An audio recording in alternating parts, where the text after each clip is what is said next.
Hello everybody, this is Antonio Wolf, and this is the third part of the series introducing Hegel's method. Here I would like to touch upon what most of you want to know. What's the real method? But haven't I been claiming this entire time that there is no method? That there can be no formula given that will help? Well, I have. But as it should have been clear by now from bits and pieces from my other videos, there is a method implied in all of this. The original extreme claim that there is no method is to be qualified in the following way. That there is no method as a formal method. The formula itself is not part of carrying out this method. That said, that's not to say that we can't make a descriptive formula of the method. Here I want to take Hegel's abstract negative concrete formula and expand it with the modes of thinking which go on in the negative and the mode of thinking which follows it, which coincides with the concrete, the moment of the positive, which Hegel calls reason, or speculation. Beyond that, I want to say something about how this works into Hegel's notion of science. So let's get into it. Abstract negative concrete is not simply a description of method, but also of the order of systematic science. A science begins abstractly, undergoes a process of negativity which concretizes it, and then finally produces a concrete totality. This totality takes the shape of an organic whole, which generates itself and reproduces itself. On the order of concepts, as opposed to the order of a system of concepts, a similar thing happens. A universal particularizes itself and individualizes itself. In that way, a universal realizes itself in its particular individuals, and the particular individuals reproduce the universal. Regarding the abstract negative and concrete, the universal is the abstract, the particular is the negative of the universal, the individual is the negation of this negation, the negation of particularity by particularity, and thus the concrete unity of particularity and universality as a whole. There are other descriptions we may give to this process. For example, of the abstract, we may also describe it as immediate, not mediated by anything. Such things are the universal, which is immediately abstract. It is all-encompassing as a concept. Another one is, in the phenomenology of spirit, the form of knowing, form of consciousness, called sense certainty. In sense certainty, the object of knowledge is immediately known, as simply pointed to. In the science of logic, this immediate abstraction is being, a concept unmediated by any other concept.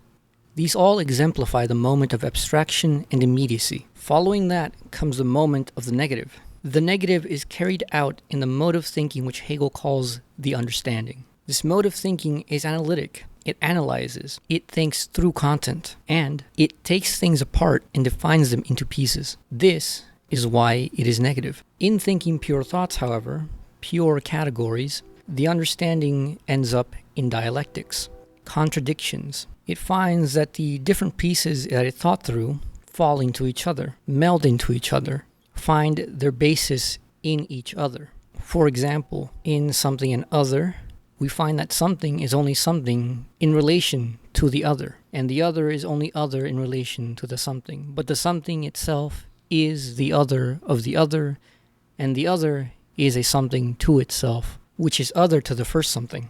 So, something is other is something. Other is other to itself, something is other to itself. And if it sounds like I just said a whole bunch of gobbledygook, that's because something and other end up going in a referential circle, pointing to the other as the basis of content, yet never settling on any specific content which we could then take as a stable referent or stable substance of both. When we try to think about these things, we find that we end up in pure contradictions, going in circles round and round, trying to find an absolute difference, a way to define something such that it can remain as something purely as itself. But we find that something's definition relies on the other. And we find that the other's definition relies on something. And we find that we can't separate them, but we also don't know how in the world they are to come together, given that they aren't independent in the first place. How can we make sense of a dependent independency? A difference appears that is no difference. Something is other, and other is something. And an independency appears which is not independent. We find a substance that upon inquiry is not substantial. We find an in itself which is only in itself because it is for other, and a for other, which is only for other because it is in itself. So the analysis, the immanent critique, the understanding of something in other lead us to dialectical contradiction. The negative, the analysis, has concretized the concept. What immediately was abstract has through it now gained concretion, gained mediation. But its concretion is a paradox. We find that something and other mutually ground themselves, but where is the ground for both? What is the actual substance of something and other, such that they can be something and other? Or how can we make sense of the paradox of something and other? We thus reach the limits of understanding of the negative moment in the seeming impasse of the contradictory dialectic. From this way of thinking, there is no advance. We are stuck in the dialectic. If we remain only in the immanence of these thoughts, that is, within them, and only engage in the immanent critique of them, we have nowhere else to go.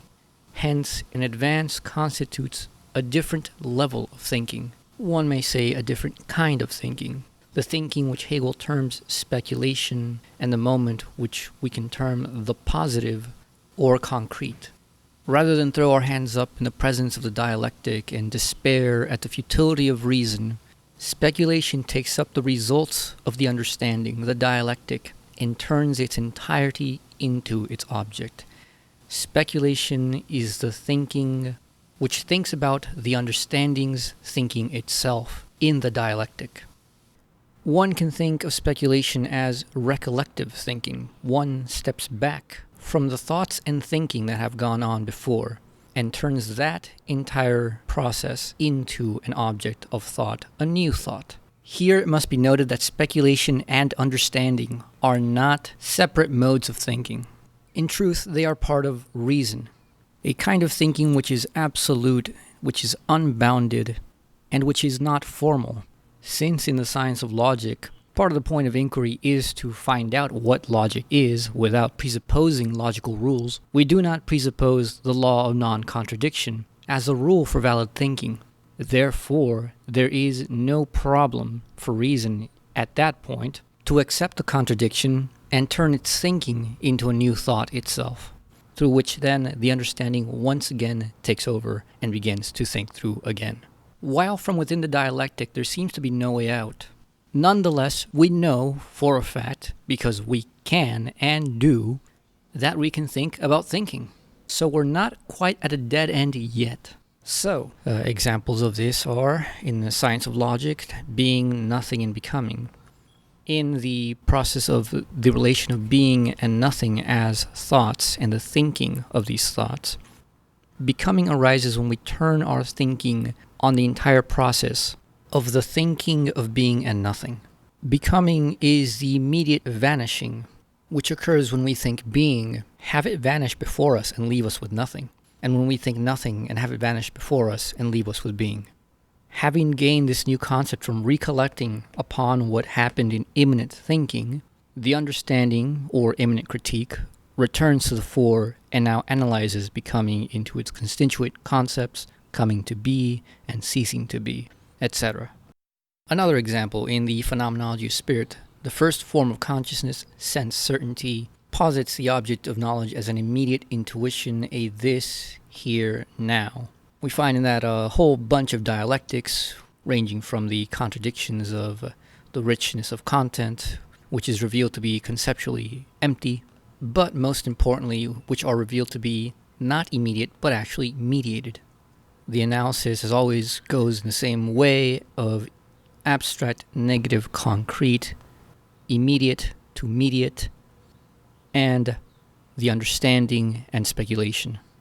Sense certainty is first analyzed by the understanding, its concepts are sought through, its dialectics are discovered, and after we reach the point of paradox, we then make the speculative turn and think about the thinking which goes on in sense certainty.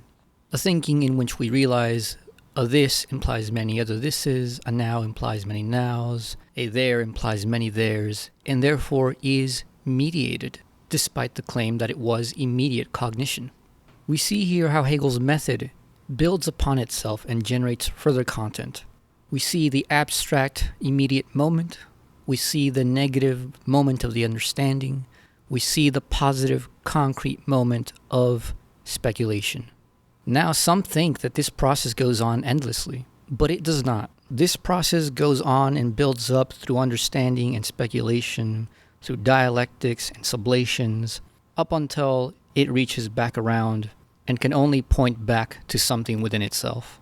A specific science can be said to be complete when a general dynamic between concepts changes, such as, for example, in the logic of being, we know that being has a specific logic when we reach a certain point of development, which changes the dynamic of relation from one of immediate transition from one term to another, each supplanting each other as the substance of being, to, say, something in the logic of essence in which relations are explicitly made internal, such as the internal relation between appearances and essences, where there is a clear relation between appearance as a determinate appearance of an indeterminate essence. With the completion of science as such, however, while the inquiry can go on, nothing new will be thought. The only things will be repetitions of prior concepts already worked through.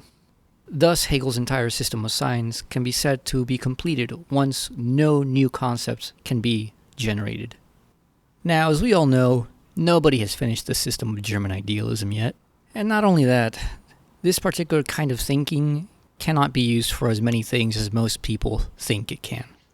While you can run just about everything through the negative dialectic gauntlet of Kant, and thus engage in Kantian dialectics, with the use of the understanding of negative reason, the positive speculative moment unique to Hegel will not be of use to you.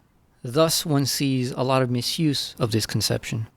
Marx, the greatest follower of Hegel, misunderstood and misused it quite a lot. If one thinks about it, his materialist theory of history does not work with Hegel's logic. While the struggle between classes of oppressors and oppressed is a perfectly good immanent contradiction, the speculative moment is missing, and we don't really see any necessity linking slavery, leading to feudalism, leading to capitalism, leading to communism. Other dialectics, such as the so-called material base and ideology or superstructure dialectic, also doesn't work, partly because the material base and the superstructure don't directly meet. They are actually mediated by the human subject. Looking upon history, it's hard to really accept that it's because of technological developments, or lack thereof, that we had slavery, feudalism, and capitalism. From a conceptual standpoint, it's impossible to see any immediate link between technology and social relations. There is a link between them, and that is the human subject, and as a matter of fact, both of these originate with us, the human subject, society, and not in productive technology as such. Anyway, that being that, this is it. This is Hegel's method. While the examples were not worked out in great detail, if you're interested, just read Hegel and read him with this method in mind. Try to not just see it, but do it yourself. It really is quite an exercise to think in very, very limited constraints, and an exemplar of systematic thinking. If you value systematicity, if you value necessity, if you value rigor, if you value intelligibility, if you value completeness and scope, Hegel is the philosopher for you. If you found this video useful, please share it. There's a ton of misinformation about Hegel out there, and it would be greatly appreciated if you did.